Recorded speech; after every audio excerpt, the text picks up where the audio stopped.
Sétimo domingo depois de Pentecostes,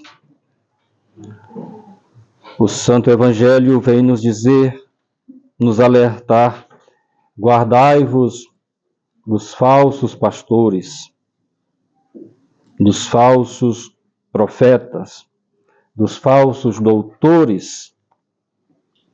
Depois de ter dito que a porta do céu é estreita, como vimos no domingo passado, no sexto domingo depois de Pentecostes, e que apertado é o caminho para que a ele conduz, a esse céu, porta estreita, caminho apertado, prossegue hoje dizendo-nos: guardai-vos dos falsos pastores, guardai-vos dos lobos vestidos em pele de ovelha.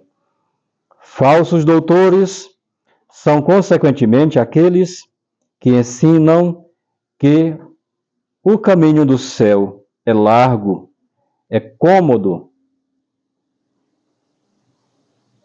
que todas as religiões, com suas comodidades, com suas facilidades, são caminhos para Deus, são caminhos de salvação.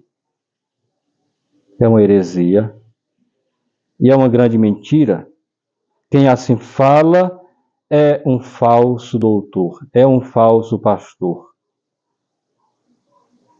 Está indo contra o que ensinou nosso Senhor, quando diz que a porta do céu é estreita e apertado é o caminho, e que o caminho, Ele mesmo é o caminho. Eu sou o caminho, a verdade e a vida. Ninguém vai ao Pai senão por mim. Quando dizemos que existem outros caminhos, estamos mentindo e nos comportando como falsos doutores, como falsos mestres. E quem assim o faz é, de fato, um falso doutor, um falso mestre. Não o sigamos. Falsos profetas são os que combatem o jejum, os que combatem a confissão, a penitência, a mortificação e pregam ampla liberdade. No modernismo, praticamente não se fala mais em jejum, não se fala mais em penitência, confissão, olhe lá. Quando o penitente vai para se confessar, geralmente os pecados que ele confessa, aquele que vai ouvir diz: não, isso não é pecado. Jejum, para que jejum? Inclusive, no modernismo, o jejum, dia de jejum e abstinência, são somente 2 dias do ano. E você faz se quiser também, né? Você pode trocar esse jejum por uma obra de caridade. É na quarta-feira de cinzas e na sexta-feira da paixão, não é verdade? A igreja nunca ensinou isso. Os verdadeiros pastores, a verdadeira doutrina católica é jejum durante os 40 dias da quaresma, não só na quarta-feira de cinza, durante os 40 dias da quaresma. Para os maiores de 21 anos e aqueles que ainda não completaram 60 anos de idade. É obrigatório, a não ser em casos especiais que aí cada caso o pároco, o padre vai ver. Durante os 40 dias, exceto aos domingos, que não se faz jejum. E a abstinência de carne todas as sextas-feiras do ano. Não se come carne nas sextas-feiras, não só na quaresma, mas durante todo o ano. E também jejuns e abstinências durante as 4 têmporas do ano eclesiástico. Então são 4 momentos. fazendo jejum e abstinência na quarta, na sexta e no sábado, durante 4 vezes no ano, fora do tempo quaresmal. Então, quem prega contra isso é um falso pastor, é um falso profeta, é um falso doutor.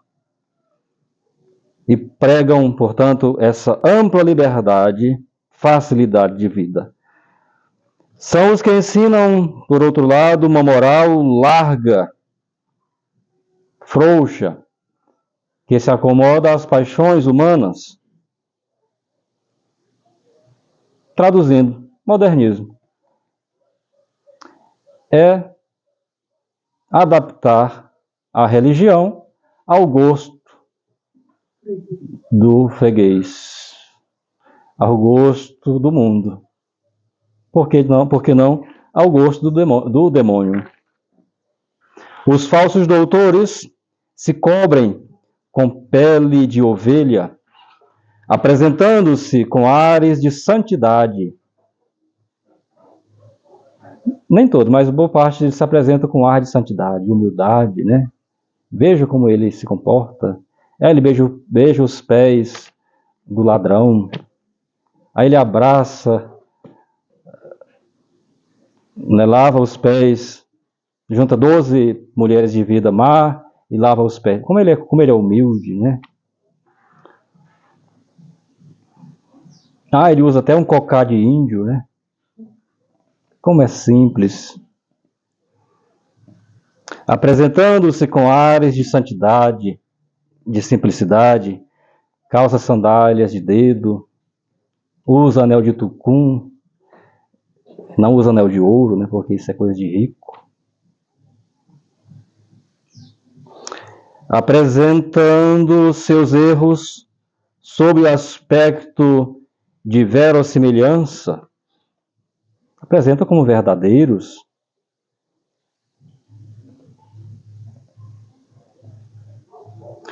Deturpando os escritores sagrados, os teólogos, pregando reformas de costumes.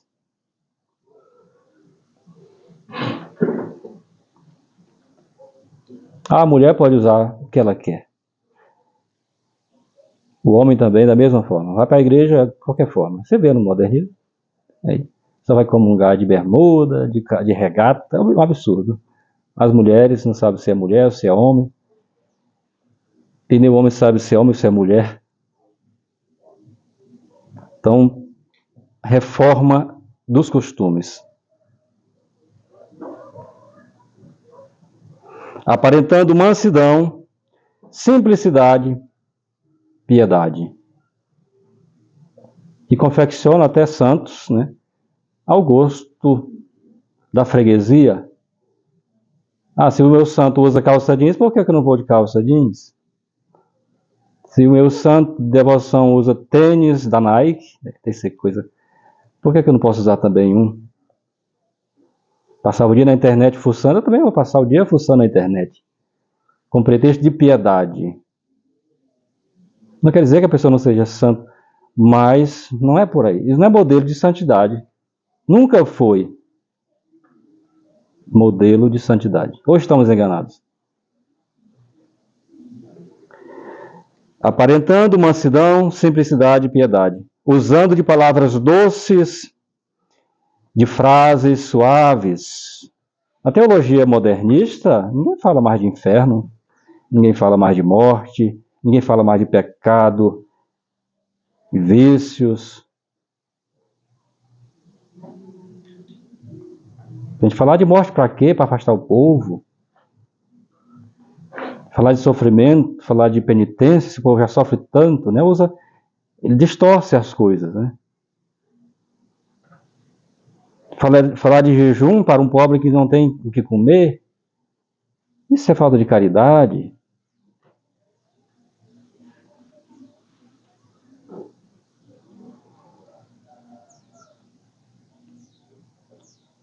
Para conhecê-los é bastante examinar-lhes os frutos. Para conhecermos Olhemos os frutos. A gravidade dos costumes, a multiplicação de crimes,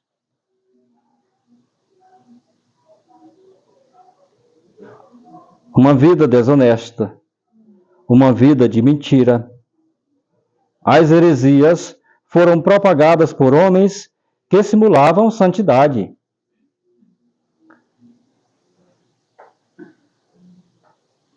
Foram propagadas por homens que diziam, aparentavam serem pessoas honestas, pessoas santas. Isso arrastou muita gente. E arrasta ainda muita gente. E vai arrastar ainda muita gente. Muita gente. O fruto das heresias foram os morticínios, os exílios, as rapinas, as guerras, a profanação das igrejas, dos sacramentos.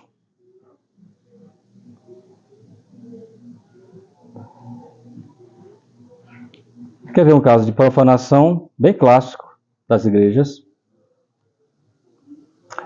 Passemos ali em Aparecida. Aqui pertinho, aqui a 100 quilômetros, mais ou menos. Vamos lá na Sé. Quando você entra na porta, não sei se já tiraram, mas na porta principal tem lá uma imagem imodesta de uma estátua, né? Imodesta. Representando não sei o que, não sei o que representa ali, mas não tem nada de sagrado. Pelo contrário, tudo profano. Então os inimigos antes eram de fora, que vinham e profanavam as igrejas, e destruíam os altares. Em nossos tempos, as coisas estão ao contrário, os inimigos estão dentro. Destrói já a partir de dentro, como já denunciava São Pio X. O pior inimigo está dentro, está em nossas trincheiras, que é o modernismo, né? E hoje, infelizmente, conseguiu, de fato, né, destruir praticamente a religião católica, a partir de dentro. São poucos os que sobraram, né? É sempre bom lembrar, Dom Dola, ele dizia, né, nós não saímos da igreja, nós somos os que sobraram, o que restou da igreja católica, não saiu. E uma hora ou outra eles excomungam, né, entre aspas, aí, gente que não quer aceitar esses modernismos, essas heresias, essas mudanças de costumes.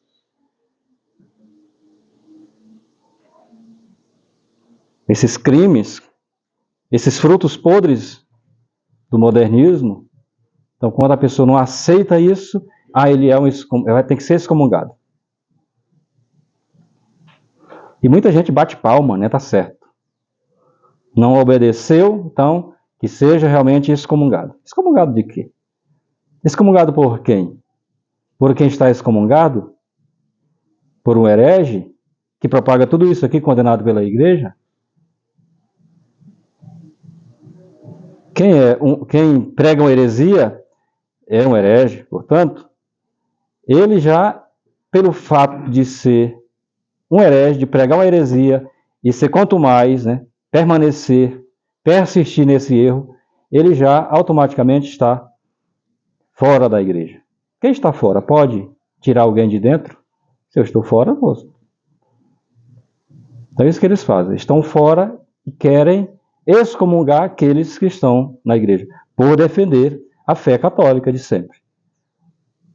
A liturgia católica de 2000 anos.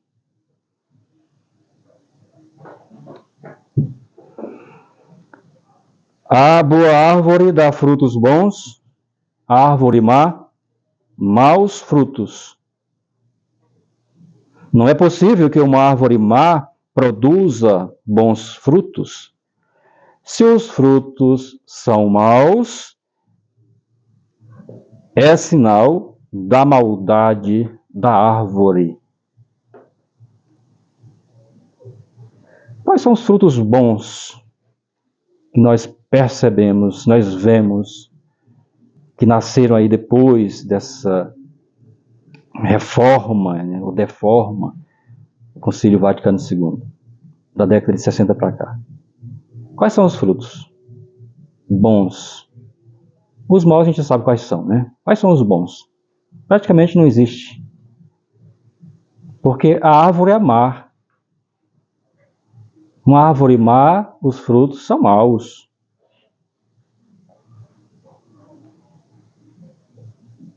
No limiar dessa reforma, na década de 50, a Igreja Católica era majoritária. No Brasil, eu creio que 95% eram católicos. Vamos reformar, porque o povo precisa reformar. Vem o Concílio Vaticano II. Veja quantos por cento hoje são católicos e modernistas.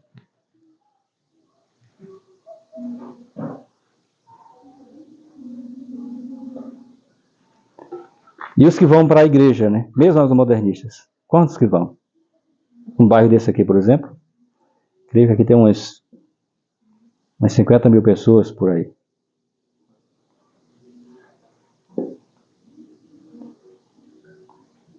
Vê as igrejas como é que estão.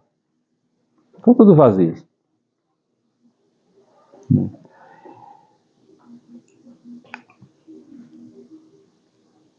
E, por outro lado, as seitas, né?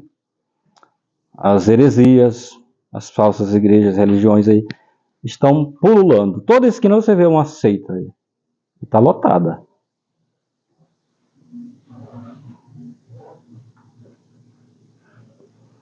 Isso para o demônio é bom. Não é possível que uma árvore má produza bons frutos e também uma árvore boa produza maus frutos.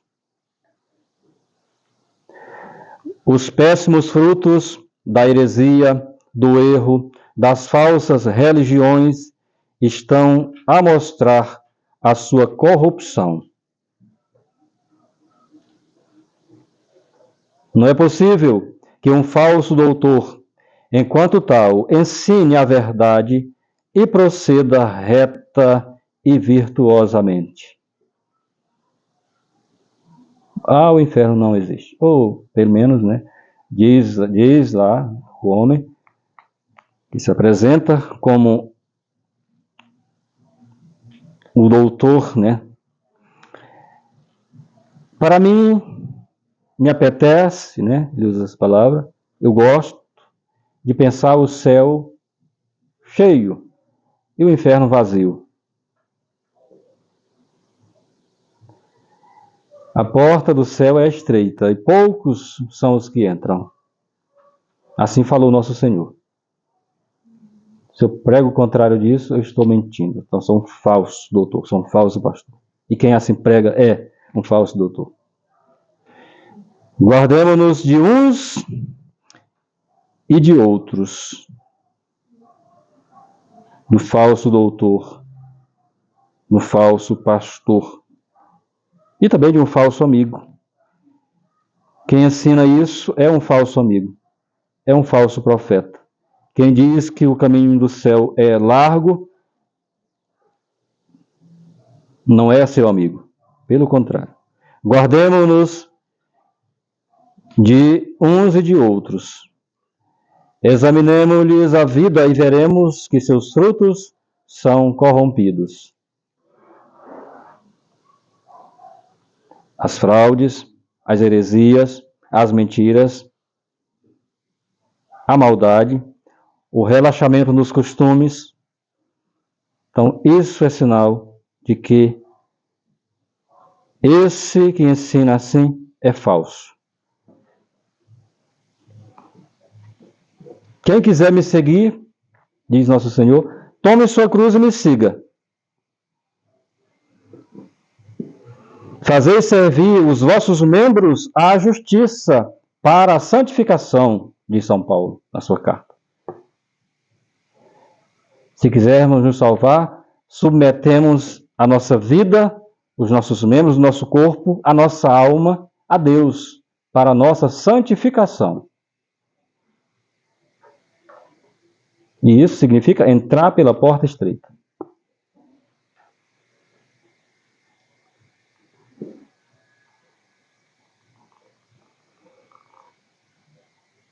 Aqueles, porém, que procuram viver na facilidade, na comodidade, no pecado, o fruto destes que recebe, o fruto podre, é a condenação eterna, é a morte eterna, diz São Paulo. Nós, portanto, que fomos libertados do pecado pelo sacramento do batismo e pelo sacramento da penitência, e feitos servos de Deus, o nosso fruto, devemos produzir frutos de santificação e, por fim, a vida eterna.